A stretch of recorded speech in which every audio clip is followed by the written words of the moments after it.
hoy vamos a comenzar, y terminar, por cierto, con diabetes mellitus. ¿Ya? Sería la última clase de sistema endocrino. Comenzamos un poquitito con la fisiología del páncreas endocrino. El páncreas se divide en páncreas endocrino y páncreas exocrino. ¿Ya? El páncreas endocrino está formado por alrededor de 1 millón de agregados celulares que se llaman los islotes de Langerhans y contienen 3 tipos principales de células: las células alfa, las células beta y las células beta. Las células alfa son las que producen la insulina. Disculpen, las células alfa son las que producen el glucagón, las células beta son las que producen la insulina y las células delta producen somatostatina. La insulina y el glucagón tienen efectos opuestos en el metabolismo de la glucosa y la somatostatina inhibe tanto el glucagón como la insulina. La insulina, que se sintetiza en la célula beta pancreática, ya se sintetiza en el retículo endoplasmático de la célula beta pancreática y se sintetiza como una preproteína, es decir, una proteína inmadura que se procesa en el aparato de Golgi y se almacena en gránulos dentro de la célula beta pancreática. ¿Ya? Eso se puede decir, se sintetiza como una preproteína, una proteína más grande, que luego se procesa proteolíticamente para dar lugar al péptido de insulina maduro y a un péptido C. El péptido C no se conoce la función que tiene en el organismo, pero es útil en términos de diagnóstico. Si tenemos un paciente que se administra insulina, un paciente diabético que se inyecta insulina, y nosotros queremos ver cuánta insulina realmente está produciendo el paciente, no podemos medir la cantidad de insulina en sangre porque no vamos a poder distinguir entre la insulina que se está administrando el paciente y la insulina que está produciendo el paciente. ¿Ya? En esas condiciones, el péptido C es útil porque el péptido C se almacena en los gránulos en concentraciones equimolares con la insulina, es decir, se produce tanto péptido C como insulina se esté produciendo. ¿Se entiende eso? ¿Cuál es el mecanismo de secreción de la insulina a partir de las células beta pancreáticas? El principal estímulo para la secreción de insulina es la glucosa. Cuando aumenta la glucosa, ¿ya? La glucosa entra a la célula beta pancreática por un transportador de glucosa que se llama GLUC2, transportador de glucosa, y cuando entra a la célula se metaboliza la glucosa para obtener energía, se produce glicólisis. Cuando se produce la glicólisis hay un aumento de la relación ATP-ADP, porque aumenta el ATP, y este aumento del ATP va a inhibir en la célula beta pancreática un canal de potasio dependiente de ATP. Cuando se inhibe este canal de potasio, se despolariza la membrana y se produce la entrada a la célula de calcio por canales de calcio dependientes de voltaje. ¿Ya? Y el calcio va a dar lugar a una serie de eventos que van a culminar con la exocitosis de los gránulos. ¿Ya? Aumenta la glucosa, hay una serie de eventos moleculares dentro de la célula beta pancreática que lo que va a dar lugar es a que los gránulos se expulsen, se produzca exocitosis de los gránulos para liberar insulina. ¿Ya? Si el estímulo de la glucosa, es decir, si la glucosa permanece alta, una vez que se liberen los gránulos, lo que se va a producir en la célula beta pancreática es una síntesis activa de insulina. Imagínense que se liberan todos los gránulos que contienen la insulina, la célula va a comenzar a producir más insulina. ¿Ya? ¿Cuál es la función metabólica fundamental de la insulina? Es proveer energía, ¿ya? Permitir la entrada de glucosa a las células, sobre todo tejido adiposo y músculo, para proveer energía, ¿cierto? Además, la insulina es la hormona anabólica más potente que existe. ¿Qué cosa es el anabolismo? ¿Qué es anabolismo? Síntesis. El anabolismo es síntesis, el catabolismo es degradación, ¿ya? Entonces la insulina es la hormona anabólica más potente que existe. ¿Por qué? Por ejemplo, en el tejido adiposo, además de aumentar la captación de glucosa, aumenta síntesis de lípido, lipogénesis o lipogenia, y disminuye la degradación de los lípidos, disminuye lipólisis. En el músculo estriado va a aumentar también la captación de glucosa y va a aumentar la síntesis de glucógeno y la síntesis de proteína. En el hígado, la insulina inhibe la producción de glucosa, por tanto inhibe gluconeogénesis o gluconeogenia en el hígado, aumenta síntesis de glucosa para almacenarla, síntesis de glucógeno, es decir, convierte la glucosa en glucógeno para que de esta forma sea almacenada en el hígado, y promueve lipogénesis o lipogenia, que es síntesis de lípidos. Entonces, normalmente la insulina promueve la síntesis e inhibe la degradación de lípidos, proteínas y carbohidratos. Para que la insulina ejerza su efecto biológico, tiene que unirse a un receptor, ¿cierto? Sobre todo en células donde la entrada de glucosa depende de la insulina, ¿ya? En estas células, por ejemplo, el tejido adiposo, el músculo y el hígado, la insulina se va a unir a un receptor tetramérico. Es un receptor tetramérico, un receptor que está formado por 2 subunidades alfa y 2 subunidades beta, ¿ya? Cuando la insulina se une a ese receptor, se van a activar tirosinas quinasa. ¿Qué es una quinasa? ¿Qué? Fosforila, ¿cierto? Y si yo digo que es una tirosina quinasa, muy bien, ¿ya? Entonces, cuando la insulina se une a su receptor, se activan, y esto tienen que recordarlo porque lo vamos a ver más adelante, se activan tirosinas quinasas y se fosforilan el dominio intracelular del receptor y los elementos de respuesta a la insulina en residuos de tirosina, ¿ya? Para que haya señalización de la insulina, se tienen que activar tirosinas quinasas para que fosforilen residuos de tirosina. ¿Dónde? En el receptor y elementos de respuesta a la insulina. Como resultado de esto se van a activar varias vías de señalización, algunas involucradas en los efectos anabólicos de la insulina, como la síntesis de glucógeno, lípido y proteína, la disminución del catabolismo, como la disminución de lipólisis, crecimiento y diferenciación celular. Pero también se va a activar una vía de señalización que lo que va a permitir es que un transportador de glucosa que se llama GLUT4, que normalmente está en vesículas dentro de la célula, sea traslocado a la membrana para permitir la entrada de glucosa a la célula, ¿ya? Para que entre la glucosa a estas células necesitamos que este transportador esté en la membrana para que la glucosa entre a la célula. Y la única manera de que este transportador se trasloque a la membrana es a través de la insulina. ¿Dudas hasta aquí? Entonces la insulina es la hormona anabólica más potente que existe, estimula síntesis de glucógeno, síntesis de lípido, síntesis de proteína, permite la entrada de glucosa a la célula del tejido adiposo, del músculo esquelético, del hígado, a través de la translocación de un transportador que se llama GLUT4 a la membrana de la célula. ¿Dudas hasta aquí? Ya, entonces, vamos a entrar a lo que es la diabetes mellitus, ¿ya? La diabetes mellitus es un conjunto de trastornos metabólicos que afecta órganos y tejidos. Es una enfermedad crónica que dura toda la vida y se caracteriza por un aumento de los niveles de la glucosa en sangre, es decir, se caracteriza por una hiperglicemia.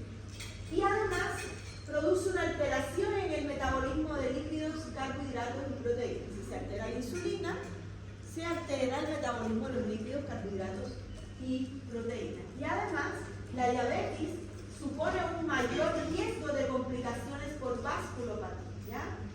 En el 2021 se estimó que alrededor de 537 millones de personas eran diabéticas, en comparación con no es una cifra baja, pero es mucho más baja que la anterior, en comparación con 108 millones en 1980.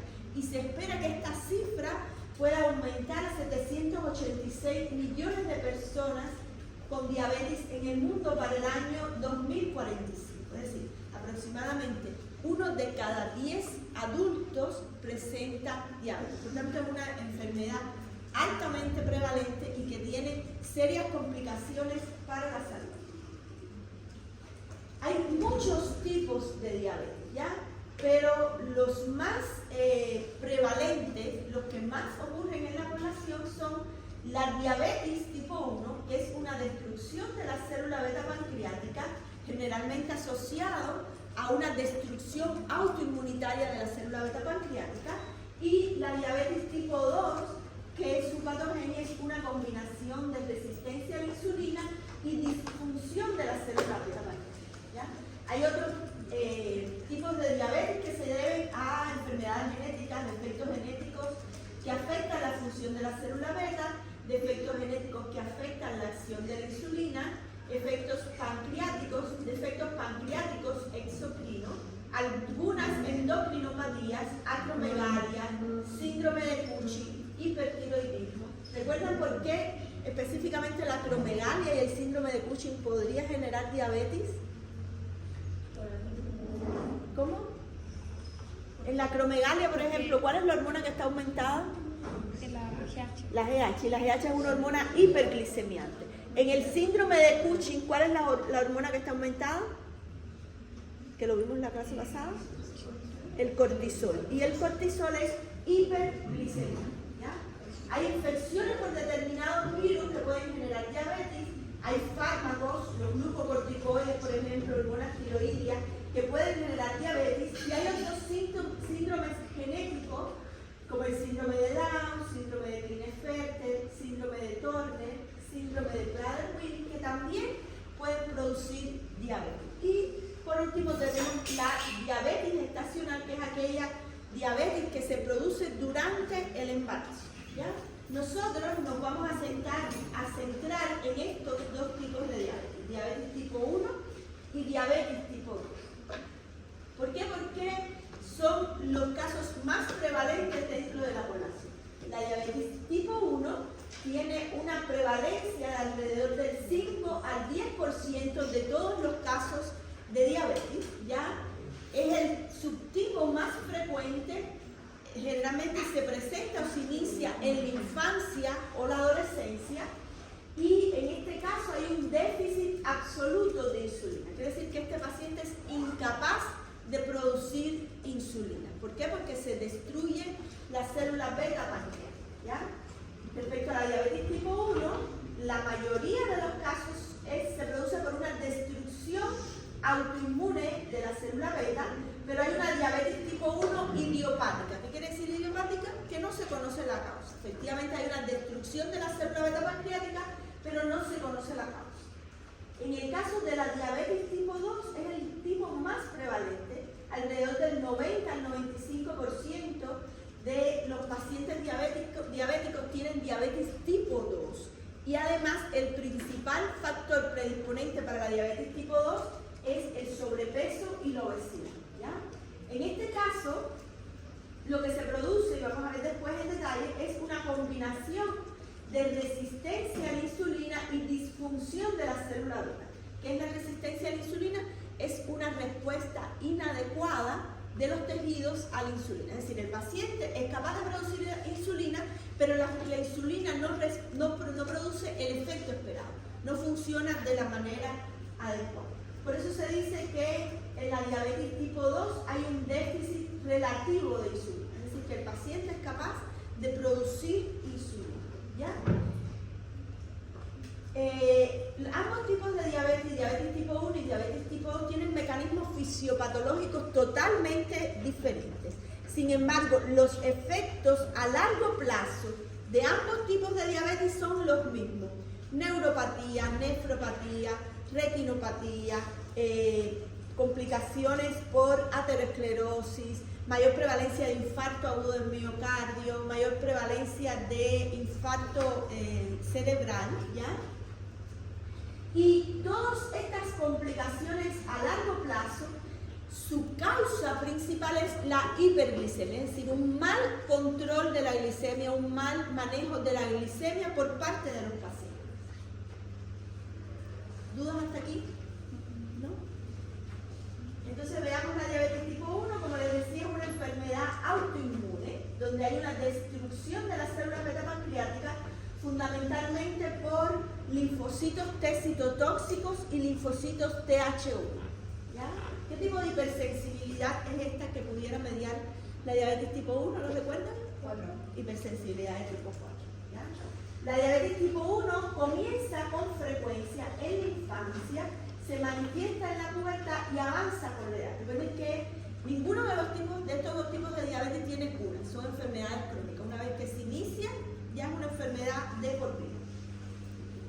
Como les decía también antes, hay una forma infrecuente de diabetes tipo 1, que no hay una destrucción de la célula beta pancreática, pero sin evidencia de autoinmunidad. Y como la mayoría de las enfermedades autoinmunes, hay una combinación de factores genéticos que generan una predisposición a padecer diabetes tipo 1 y factores ambientales. ¿Ya? Recuerden que, como todas las enfermedades autoinmunes, los factores genéticos están asociados a genes involucrados en los mecanismos de autotolerancia. Es decir, la predisposición genética lo que produce es un fallo en la autotolerancia. Y en el caso de la diabetes tipo 1, hay muchos trabajos que postulan o que sugieren que las infecciones podrían ser un factor desencadenante, el factor ambiental desencadenante para la diabetes tipo 1. ¿Ya? Y en este sentido se postulan tres hipótesis. Primero, que pudiera ser un daño anónimo. Recuerden que esto siempre es un individuo sensibilizado y genéticamente susceptible. ¿Ya? Si tenemos una infección viral que afecta a la célula beta pancreática, un virus que infecta a la célula beta pancreática, ¿qué va a generar? ¿Qué se generaría si tenemos un virus que infecta una célula? ¿Cómo? Se puede destruir la célula, pero además, ¿cuál es la primera fase de la respuesta inmune? Inflamación. Y como hay inflamación, hay llegada de células y moléculas al sitio de la infección, ¿cierto?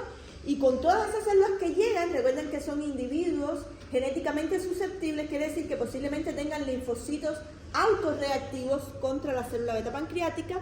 La infección va a permitir la llegada de esos linfocitos al lugar de la infección y el virus, además, como decía su compañera, va a dañar la célula beta pancreática, va a haber exposición de autoantígenos y se va a generar entonces la respuesta autoinmune. ¿Ya?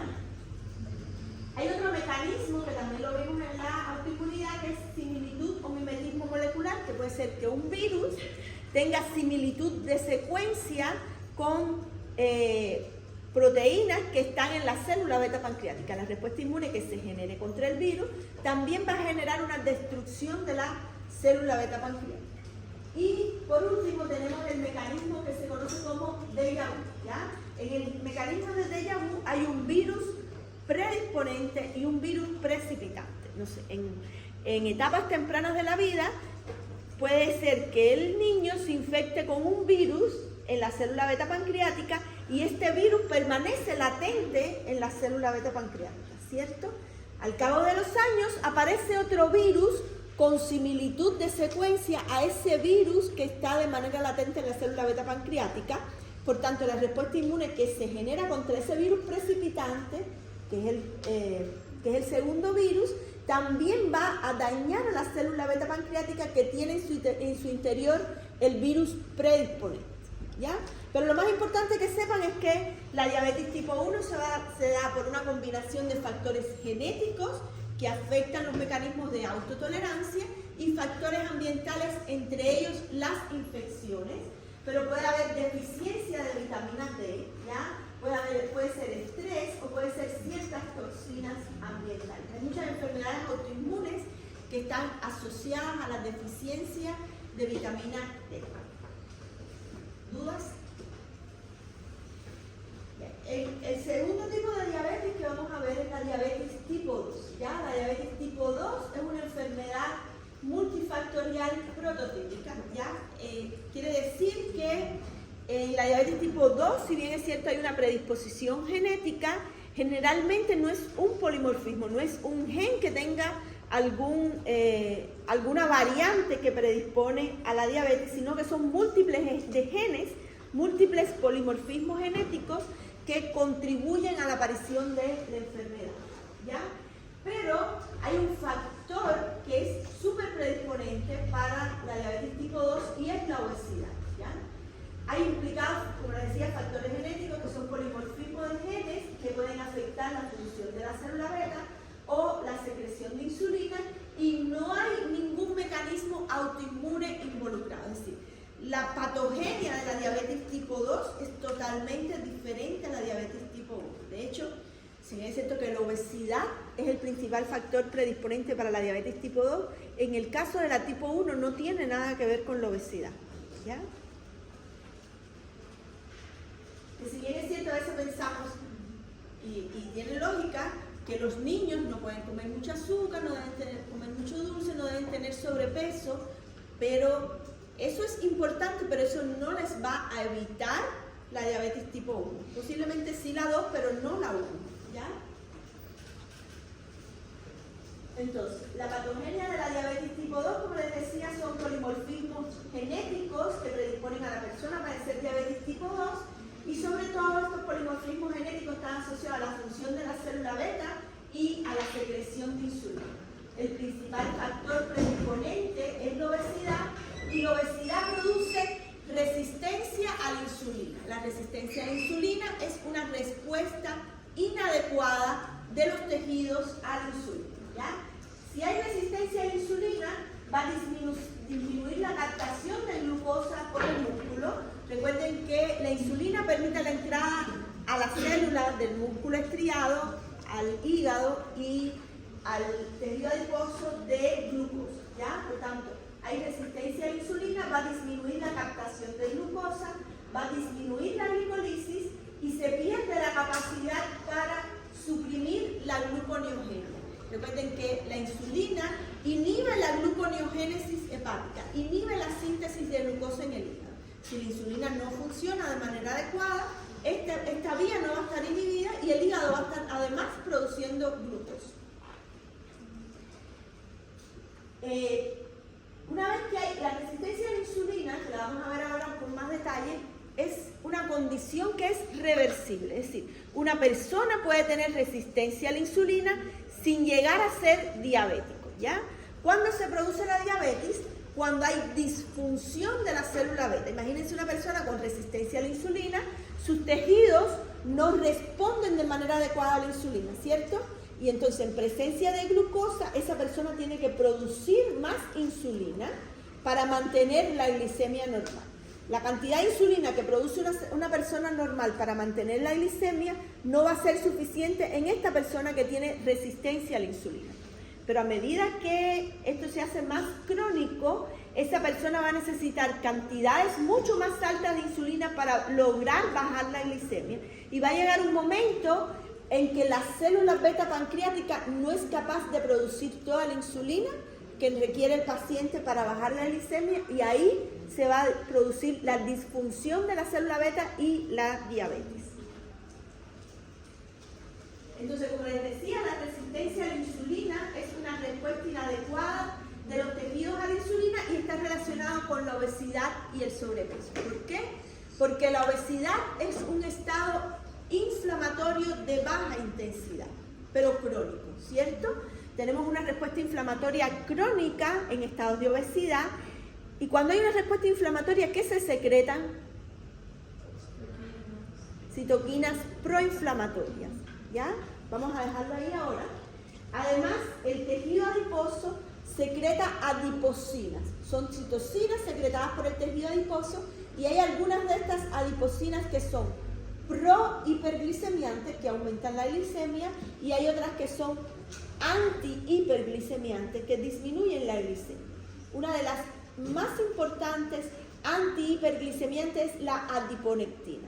Y lo que pasa en la obesidad, que a medida que la persona es obesa, disminuye la concentración de adiponectina, que es una citocina antihiperglicemiante, es decir, reduce la glicemia. Y además, cuando hay obesidad, hay lipólisis, ¿cierto? Y hay circulación de ácidos grasos en el organismo, ¿ya? Entonces estas tres cosas, las tres, ¿con qué están relacionadas? Con la señalización de la insulina. Como yo les decía a ustedes ¿qué era lo que tenía que pasar para que la insulina respondiera de manera adecuada? Cuando la insulina se une a su receptor, ¿qué se activa? Tirosina quinasa para fosforilar el receptor de insulina y los elementos de respuesta a insulina en residuos de tirosina. Entonces, las citoquinas proinflamatorias y los ácidos grasos libres que hay en las personas obesas, lo que hace es activar serinas, treoninas, quinasa. ¿Ya? Cuando la insulina se une a su receptor, en presencia de citoquinas proinflamatorias, en presencia de ácidos grasos, se activan serinas, treoninas, quinasas que fosforilan el receptor de insulina y los elementos de respuesta a insulina en residuos de ¿qué? ¿Y son serinas, treoninas? En residuos de serinas, treoninas. Y eso va a disminuir la señalización de la insulina. Entonces, para que haya sensibilidad a la insulina, el receptor y los elementos de respuesta a la insulina se tienen que fosforilar ¿en qué? En residuos de tirosina, porque se tienen que activar tirosinas quinasas. En el contexto de obesidad, ¿dónde se fosforila el receptor y los elementos de respuesta a la insulina? En residuos de serina, treonina. Eso se lo tienen que aprender, ¿ya? Entonces, como les decía, una persona puede tener resistencia a la insulina y se va a producir hiperinsulinemia porque esa persona va a producir más insulina para tratar de mantener la glicemia normal. Va a llegar un momento en que la célula beta pancreática no va a ser capaz de producir toda la insulina que necesita un paciente con resistencia a la insulina para mantener la glicemia y hay disfunción de la célula beta. Cuando hay disfunción de la célula beta, se presenta la diabetes y en este caso ya eso no es irreversible. ¿Ya? La resistencia a la insulina es reversible, la diabetes no. ¿Dudas hasta aquí? ¿Dudas? ¿No? Ya, entonces, ambos tipos de diabetes, la diabetes tipo 1 y la diabetes tipo 2, tienen complicaciones agudas y complicaciones crónicas. Las complicaciones agudas están asociadas también a una hiperglicemia, ¿ya? Pero se puede dar en cualquier momento del transcurso de la enfermedad. Puede ser en el debut, al inicio de la enfermedad, o frecuentemente en el tiempo, y tiene que ver con un aumento de glicemia en sangre. Ahora, las complicaciones crónicas, un paciente recién diagnosticado no va a tener complicaciones crónicas asociadas a la diabetes, ¿ya? Las complicaciones crónicas, como la palabra lo indica, se dan en el tiempo, en pacientes de larga edad, ¿ya? Entonces, ¿cuáles son las causas de las complicaciones agudas? Puede ser un estrés exagerado. ¿Qué se produce en el estrés? El cortisol, y el cortisol es hiperglicémico. La inflamación también tiene efectos hiperglicemiantes. Si hay una disminución de la administración del fármaco o la administración de fármacos hiperglicemiantes como los glucocorticoides o un consumo excesivo de hidratos de carbono, todas estas pueden ser causas de complicaciones agudas. Ahora, las complicaciones agudas se dividen en dos: desorden hidrosalino y desorden ácido-básico. ¿Ya vieron eso con la profesora? Creo que lo vamos a ver recién hoy. ¿Ya? El desorden hidrosalino, que también se llama síndrome hiperosmolar hiperglicémico, se puede dar en pacientes tipo 1 y en pacientes tipo 2. Y el desorden ácido-básico se produce sobre todo, en su gran mayoría, en pacientes diabéticos tipo 1. Es muy poco frecuente que un paciente diabético tipo 2 tenga un desorden ácido-básico o cetoacidosis diabética, ¿ya? Entre las complicaciones crónicas están la neuropatía, nefropatía, retinopatía, aterosclerosis, infarto al miocardio y pie diabético. Entonces vamos a ver el desorden ácido-básico. Recuerden que el desorden ácido-básico se da en su mayoría en pacientes con diabetes mellitus tipo 1, ¿ya? En los pacientes con diabetes mellitus tipo 1 hay una deficiencia absoluta de insulina. Quiere decir que ese paciente no produce nada de insulina. Como no hay insulina, la glucosa no va a entrar al tejido adiposo, no va a entrar al músculo y no va a entrar al hígado. Recuerden que en estos tejidos se requiere la insulina para la entrada de glucosa a la célula. Por tanto, en estos tejidos no va a entrar la glucosa a la célula, pero además recuerden que la insulina, ¿qué promueve respecto a la síntesis de glucosa? ¿Qué pasa en el hígado con respecto a la insulina? Inhibe la gluconeogénesis. Si no hay insulina, no va a estar inhibida la gluconeogénesis, por tanto en el hígado se está produciendo glucosa, se está produciendo gluconeogénesis, y si la glucosa no está entrando a la célula y además el hígado está produciendo glucosa, ¿cuál es el efecto neto de eso? Hiperglicemia, ¿cierto? Entonces se va a producir hiperglicemia. En los pacientes con diabetes tipo 1 hay una triada de manifestaciones: poliuria, polidipsia y polifagia, ¿ya? ¿De dónde viene la polifagia? A que a estos tejidos no entra la glucosa, ¿ya? Pero además, como no hay insulina, recuerden que la insulina promueve el anabolismo, la síntesis e inhibe el catabolismo. Si no hay insulina, se promueve catabolismo, se promueve degradación de lípidos y degradación de proteínas. Y eso va a generar en el organismo un balance energético negativo, que el resultado neto es la polifagia, el deseo de comer, ¿ya? El aumento del apetito. Pero además, cuando se produce lipólisis y se liberan ácidos grasos, esos ácidos grasos van a ir al hígado. Y solo en estos pacientes diabéticos tipo 1, donde no hay nada de insulina y hay un exceso de glucagón, se va a producir cetogénesis, la producción de cuerpos cetónicos a partir de los ácidos grasos. Si se producen cuerpos cetónicos, se va a producir cetonemia y cetonuria. Cetonemia, cuerpos cetónicos en la sangre; cetonuria, cuerpos cetónicos en el origen, ¿ya? La cetonemia, los cuerpos cetónicos en la sangre, va a producir acidosis, es decir, va a producir que disminuye el pH plasmático.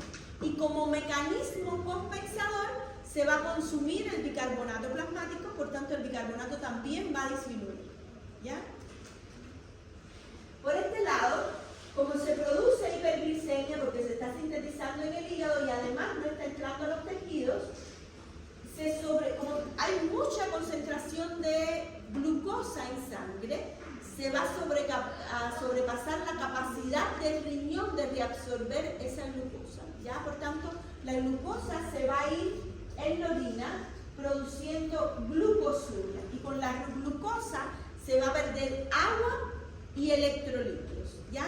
Como se pierde agua, se disminuye el volumen del líquido extracelular. Entonces, la pérdida de agua, producto de la glucosuria, va a generar poliuria, aumento de la micción, aumento de los deseos de hacer pipí, ¿ya? Como hay deshidratación, hay depresión del volumen del líquido extracelular, hay deshidratación y se activan los osmorreceptores de la sed y se produce polidipsia, es decir, aumento del consumo de agua. Y ahí tienen la triada de manifestaciones: poliuria, polidipsia, polifagia, ¿ya? Lo más importante del desorden ácido básico, que también se llama cetoacidosis diabética, es que se producen cuerpos cetónicos y la producción de los cuerpos cetónicos produce acidosis, ¿ya? ¿Sí? ¿Por qué hay lipólisis? Porque no hay insulina. ¿Qué me preguntó? Ya. Porque no hay insulina. Si no hay insulina, recuerda que la insulina promueve el anabolismo. Debería promover lipogénesis, síntesis de lípidos, y disminuir lipólisis. Si no hay insulina, ocurre todo lo contrario. Hay degradación de lípidos, ¿ya? Otra cosa que pasa en el desorden ácido básico es la hipercalemia, aumento de potasio en sangre. Y hay tres causas para esta hipercalemia. Una, la inactividad de la bomba sodio-potasio, ¿ya? Porque esta bomba depende de la insulina para su funcionamiento. Como hay deficiencia de insulina, hay inactividad de la bomba sodio-potasio, por tanto el potasio no puede salir de la célula. Disculpen, el potasio no puede entrar a la célula intercambiado por sodio. Hay deshidratación, ¿ya? Y no solo hay deshidratación de manera general, sino hay deshidratación celular. ¿Por qué? Porque hay hiperglicemia. Si hay hiperglicemia, hay aumento de la osmolaridad plasmática, es decir, hay un aumento del soluto fuera de la célula, y si aumenta el soluto fuera de la célula, para equipararlas, el gradiente osmótico va a salir agua de la célula. Cuando sale agua de la célula se deshidrata y el potasio que está dentro de la célula se concentra y empieza a salir también por gradiente osmótico, ¿ya? Y la otra causa es la acidosis. Como hay cetonemia, hay acidosis porque disminuye el pH. Si disminuye el pH, aumentan los protones fuera de la célula y como mecanismo compensador también va a entrar protón intercambiado por potasio. Y eso también va a favorecer la hipercalemia. ¿Dudas hasta aquí? ¿No? Bien. El otro desorden es mucho más fácil y recuerden que es más prevalente en los diabéticos tipo 2, ¿ya? Se produce por una hiperglicemia. ¿Por qué hay hiperglicemia? Porque hay síntesis de glucosa en el hígado, degradación del glucógeno y disminuye la captación de glucosa por los tejidos periféricos. Como hay hiperglicemia, aumenta la osmolaridad plasmática, se produce deshidratación celular e hipercalemia, por lo que acabamos de conversar ahora. Como hay hiperglicemia, se sobrepasa la capacidad del riñón de absorber la glucosa, por tanto la glucosa se va a la orina, arrastra agua y electrolito, y eso va a producir glucosuria e hiponatremia, porque se pierde sodio, y además deshidratación. Y si en estos pacientes no se administra una cantidad adecuada de agua, se puede producir el coma diabético, ¿ya? ¿Dudas hasta aquí? No vamos a alcanzar a ver las complicaciones crónicas, pero yo les voy a subir el video de la clase completo donde están las complicaciones crónicas asociadas a la diabetes y eso va a ir también en el seminario, ¿ok?